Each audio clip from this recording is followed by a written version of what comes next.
আল্লামা দেলোয়ার হোসেন সাঈদী সাহেবকে যখন ধরল, তারা বলল তিনি ছিলেন রাজাকার। তিনি তার বক্তব্যের মাধ্যমে স্পষ্ট করে জানিয়েছেন, ৭১-এর কোনো কাদা বা ধুলিকণা আমার গায়ে লাগে নাই। সুতরাং যারা রাজাকার বলবে তারা পিতৃ পরিচয়হীন অবৈধ সন্তান। তিনি প্রত্যেকটি বিষয় তিনি স্পষ্ট করে দিয়েছেন। বিভিন্ন পেপার পত্রিকায় তিনি ছাপিয়ে দিয়েছিলেন, কেউ যদি রাজাকার বলে আমাকে প্রমাণ করতে পারো তাহলে তাকে ২০ লক্ষ টাকা পুরস্কার দেওয়া হবে। সেই সময় কেউ কিন্তু প্রমাণ করতে পারে নাই।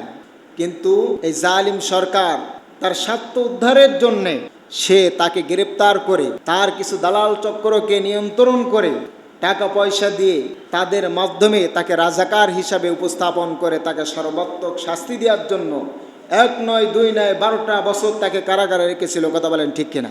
সর্বশেষ কারাগার থেকে যখন তাকে মুক্ত করার মতো ব্যবস্থাপনা তৈরি হয়ে আসছিল, এমন মুহূর্তে তারা প্ল্যান করে ১৪ই আগস্ট তারা তাকে চিকিৎসার নামে বঙ্গবন্ধু হসপিটালে নিয়ে যে চিকিৎসক দিয়ে তাকে চিকিৎসা দিতেছিল, এই চিকিৎসক সে ছিল এই সরকারের একজন দালাল।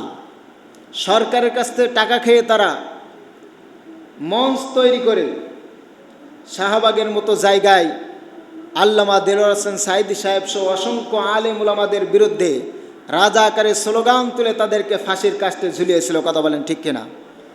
তার মাধ্যমে যখন চিকিৎসা দেওয়ার নামে নিয়ে যাওয়া হলো, তার দেয়া ইনজেকশনের মাধ্যমেই আল্লামা দেলোয়ার হোসেন সাঈদী সাহেব দুনিয়া থেকে বিদায় নিয়েছেন। অর্থাৎ তাকে শহীদ করে দেওয়া হয়েছে, পরিকল্পিতভাবে তাকে হত্যা করা হয়েছে। যদি এই ডাক্তারকে ধরা যায়, তাকে রিমান্ডে নেওয়া যায়, তার সঙ্গে কী ধরনের আচরণ করা হয়েছিল সেটা এ জাতি স্পষ্টভাবে জানতে পারবে। কথা বলেন ঠিক কিনা? শুধু তাই নয়, এই বাংলাদেশে অসংখ্য আলেমদেরকে তারা ফাঁসির কাস্টে ঝুলিয়েছে। তাদেরকে বিভিন্ন নাম দেওয়া হয়েছে, কাউকে রাজাকার, কাউকে কাঠমোল্লা, কাউকে দেওয়া হয়েছে বাংলা ভাই, কাউকে আনসারুল্লাহ টিমের সদস্য। এভাবে এক একজনকে এক এক উপাধি দিয়ে কারাগারের ভিতরে ঢোকানো হয়েছিল। সম্মানিত হাজিরিন, তৎকালীন সময়ে যুবকদের আইডল ছিলেন জসিমউদ্দিন রহমানী সাহেব। ইনি যে কথাগুলো বলতেন, স্পষ্ট কথা বলতেন, কোরআনের হক কথাগুলোকে তিনি তুলে ধরতেন।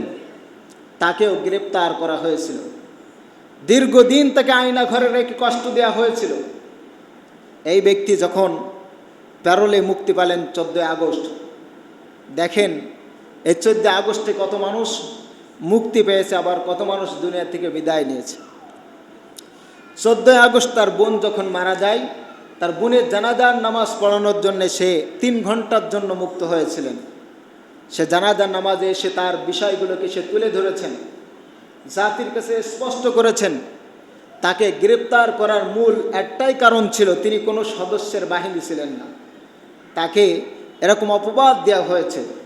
আপনারা জানেন, তৎকালীন সময়ে নবী করিম সাল্লাল্লাহু আলাইহি সাল্লাম যে দাওয়াতের মিশন নিয়ে, যে ইসলামকে প্রতিষ্ঠিত করার জন্য মানুষের কাছে স্পষ্টভাবে দাওয়াত নিয়ে এসেছেন, তার দাওয়াতনামাকে প্রত্যাখ্যান করার জন্যে, ডাবিয়ে দেওয়ার জন্যে তৎকালীন সময়ের কাফেররা নবী করিম সাল্লাল্লাহু আলাইহি সাল্লামকে বিভিন্ন উপাধি দিয়েছিল। তাকে পাগল বলেছিল, গণক বলেছিল, তাকে বিভিন্নভাবে গালিগালাজ করা হয়েছিল যাতে করে ইসলামকে দমিয়ে দেওয়া যায়। তদ্রূপভাবে এই জালিম সরকার ইসলামকে চিরতরে নিভানোর জন্যে প্ল্যান করে ৭১-এর তার চিন্তা চেতনাকে বাস্তবায়ন, হিন্দু আইনি কালচার প্রতিষ্ঠিত করার এই যে মূল মন্ত্র নিয়ে সে যে মাঠে নেমেছিল, যার কারণে আলেমরা তার বিরুদ্ধে প্রতিবাদ করেছে। তার বক্তব্যের মাধ্যমে জসিমউদ্দিন রহমানী বলছেন, আমার একটা বক্তব্যের কারণে আমাকে গ্রেপ্তার করা হয়েছে। সেই বক্তব্যটা ছিল কি? তিনি প্রধানমন্ত্রী, যিনি বাংলাদেশের একজন মুসলিম নারী হিসাবে নিজেকে দাবি করতেন, এই ব্যক্তি তার বক্তব্যের মাধ্যমে পরিষ্কার করেছেন যে মা দুর্গা যখন ঘোড়ায় চড়ে আসে বা অন্য কোনো বাহনে চড়ে আসে, তখন জমিনে বরকতে ভরপুর হয়ে যায়। নাউজুবিল্লাহি মিন যালিক। আমার মনে হচ্ছে যে এবছর বরকতে ভরপুর হয়ে যাবে। তখন জসিমউদ্দিন রহমানী রহিমাহুল্লাহ তিনি তার এই বক্তব্যের প্রতিবাদ করে একটি লেকচার তিনি দিয়েছিলেন। যার কারণে তাকে গ্রেপ্তার করে 1 নয় 2 নয় দীর্ঘদিন কারাগারে তাকে রাখা হয়েছে, আয়না ঘরে রেখে তাকে নির্যাতন করা হয়েছে। তার নাম দেওয়া হয়েছে আনসারুল্লাহ বাহিনীর সদস্য। সে হলো জঙ্গি, সে বিভিন্ন জায়গায় জঙ্গি তৎপরতা চালায়। সম্মানিত হাজরিন, এভাবে বাংলাদেশে যারা আপনাদের হৃদয়ের স্পন্দন, যাদের ভালোবাসা আপনাদের হৃদয়ের কোণে কোণায় রয়েছে, আল্লামা মামুনুল হক সাহেব সেও তার থেকে পরিত্রাণ পায় নাই।